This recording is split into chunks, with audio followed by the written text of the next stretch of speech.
This is a continuation of the previous edition. When God saw man's helpless condition, he was moved with a ceaseless compassion and sent his only begotten Son on a rescue mission of restoration. Even though man wasn't remorseful for his action, yet God was willing for a reconciliation, for sin had brought a demarcation between the Creator and his creation. God hates abomination and does not dwell in the midst of pollution.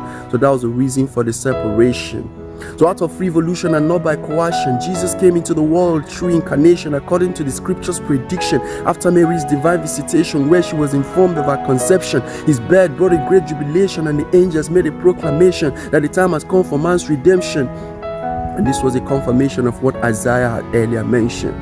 After 8 days of his circumcision and also the end of his mother's purification, he was brought into the temple for dedication according to God's direction.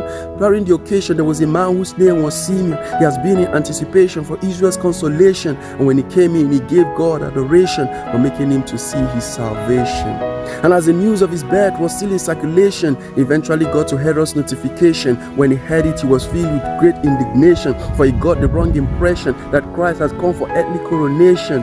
And so he requested for his location but wasn't given the information, for God knew his intention. That brought him more provocation. So he gave the declaration of all the children's extermination. But Jesus had divine immunization, for it wasn't written that Christ would die before his excruciation.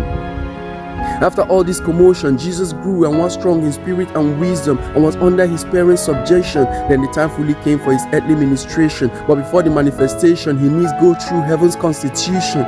So he went down to John for an immersion, after which the Spirit led him to the wilderness to feign temptation for 40 days and for 40 nights duration. And after the completion, he returned in a new dimension with great power and unction to give the prisoners liberation, and to them who are in darkness illumination. He came to rescue man from Satan's intimidation and to deliver the brethren from his daily accusation.